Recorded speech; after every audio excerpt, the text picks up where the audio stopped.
Black plague के समय के दौरान एक गरीब आदमी अपनी पत्नी और बेटी के साथ एक छोटे से गांव में रहा करता था। अचानक एक असली प्लेग डॉक्टर अपने घोड़े पे सवार उस आदमी के घर से गुजरने लगा। वो डॉक्टर जो प्लेग का शिकार हो चुका था जमीन पर गिर जाता है और उसकी वही मौत हो गई।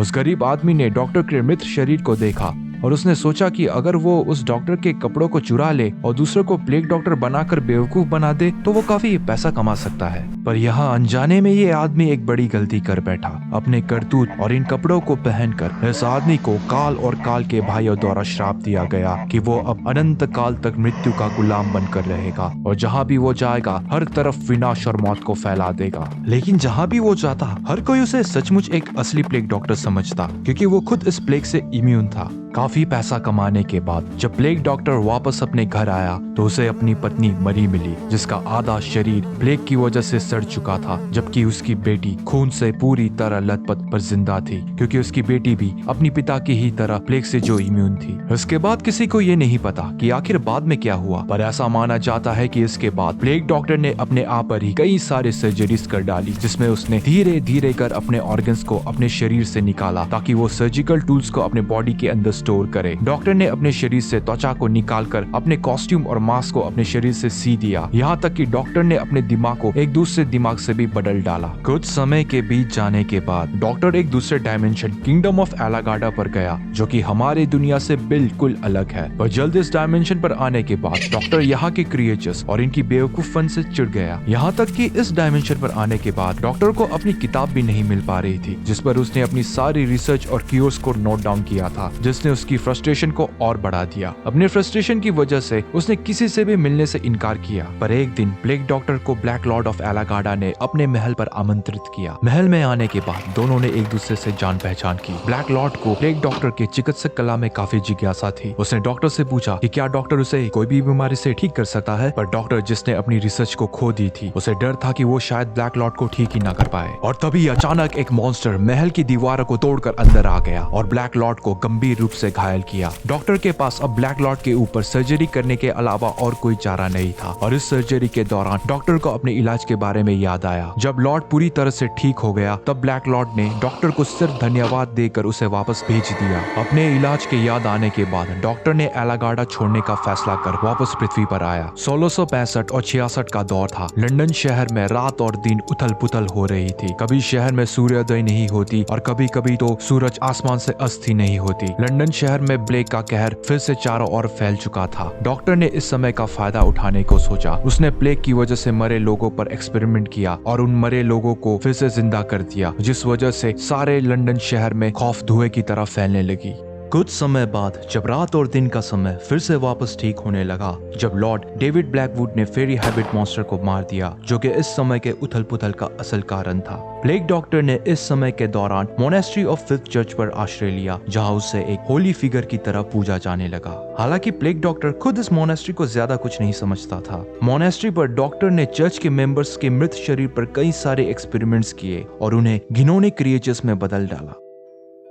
मैं हूं प्रोफेसर लूशियस और आज की केस फाइल पर हम जानेंगे SCP-049 द प्लेग डॉक्टर के बारे में। SCP फाउंडेशन ने प्लेग डॉक्टर को SCP-049 का आइडेंटिफिकेशन दिया और फाउंडेशन मेंबर्स ने उसे मॉन्टोबन फ्रांस में खोज निकाला। जब फाउंडेशन मेंबर्स एक रहस्यमय केस के सिलसिले में वहां गए थे, वहां ऑलरेडी SCP-049 ने 2 मरे लोगों के ऊपर एक्सपेरिमेंट कर उन्हें जिंदा कर दिया था। फाउंडेशन ने उन 2 क्रिएचर्स को मार दिया और इस दौरान SCP-049 ने सारी घटना को अपने जर्नल पर लिखा और फिर अपने आप को फाउंडेशन मेंबर्स के सामने आत्मसमर्पित किया। कस्टडी पर SCP-049 को कई सारे जानवरों के ऊपर एक्सपेरिमेंट करने को दिया गया ताकि वो शांत रहे और कोई गड़बड़ी ना करे। 16 अप्रैल 2017 में जब डॉक्टर रेमंड हैम, जो SCP-049 को कस्टडी के समय से अच्छे से जानते थे, SCP-049 का इंटरव्यू ले रहे थे, तब अचानक 049 उत्तेजित हो गया और डॉक्टर हैम पर हमला कर उसे मारकर उसे 3 घंटे के अंदर एक ज़ॉम्बी जैसे क्रिएचर में बदल डाला। और इस समय फाउंडेशन का सिक्योरिटी भी पूरी तरह से सक्रिय नहीं था। वैसे तो SCP SCP-049 एक अच्छा व्यवहार वाला विनीत सभ्य SCP है और अपने कंटेनमेंट से वो भागने की कोशिश ना के बराबर करता है। इस SCP को विश्वास है कि वो जो ये कर रहा है वो एक अच्छा काम है और उसका इलाज सबसे बेहतर है। SCP-049 का मानना है कि वो इस दुनिया से पेस्टिलेंस यानी कि महामारी को मिटाना चाहता है, पर ये कोई नहीं जानता कि SCP-049 के पेस्टिलेंस का मतलब असल में क्या है।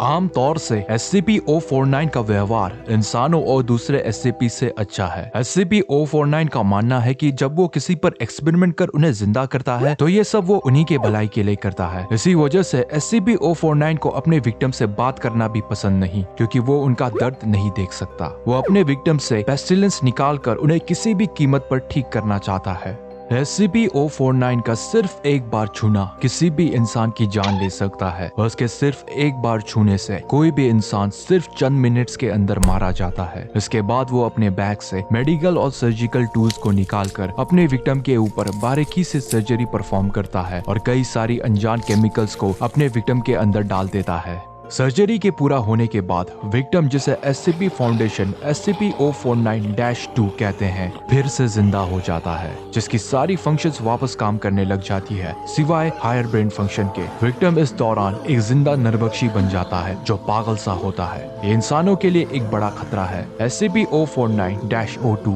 किसी दूसरे इंसान को देखते ही उसे मारने की कोशिश करता है और ये तभी शांत होगा जब ये किसी को मार दे, और इसीलिए इस क्रिएचर को मारना बेहद जरूरी है।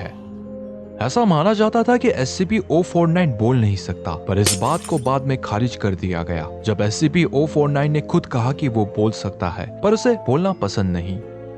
SCP-049 पूरी दुनिया से द ग्रेट पेस्टिलेंस को जड़ से मिटाना चाहता है, जो कि पहले बिबोनिक प्लेग को समझा जाता था, पर इस बात की पुष्टि नहीं की गई। सिंस SCP-049 इस पेस्टिलेंस को उन लोगों के ऊपर भी आबाद कर लेता है जिन्हें कोई भी बीमारी नहीं है। SCP-049 इस बात पर विश्वास करता है कि वो दुनिया से इस पेस्टिलेंस नाम की बीमारी को हटा देगा और उसका इलाज सबसे सर्वश्रेष्ठ है। जब इस इलाज के प्रभावशाली होने के बारे में कभी पूछताछ होती, तब SCP-049 इस बात पर कुछ नहीं कहता। ये हो सकता है कि SCP-049 जीवन को ही पेस्टिलेंस समझता हो, और हो सकता है कि 049 का मानना है कि जिंदगी इंसान की आत्मा को दूषित करता है और इसलिए उसे इंसान के शरीर से मुक्त करना चाहिए। द प्लेग डॉक्टर एक जाना माना SCP है, जो कि SCP के इतिहास में प्राचीन SCPs में से एक है। मुझे वैसे तो ऐसे जाने माने SCPs के बारे में केस स्टडी करना पसंद नहीं, पर इस SCP की बात ही कुछ और थी। मैंने इस पहले एपिसोड पर SCP-049 की बैकग्राउंड स्टोरी के बारे में बताया कि कैसे वो एक आम आदमी से एक श्रापित प्लेग डॉक्टर में बदल गया और वो कैसे SCP फाउंडेशन के कस्टडी में आया। मैं आशा करता हूँ कि आपको प्रोफेसर लूशियस के साथ इस SCP के बारे में जानकर अच्छा लगा होगा। चैनल को सब्सक्राइब, शेयर और लाइक करना मत भूलिए, और हो सके तो कमेंट भी कीजिए और बताइए कि आप कौन से SCP के बारे में जानना चाहते हैं। और मिलते हैं अगले केस फाइल स्टडी पर।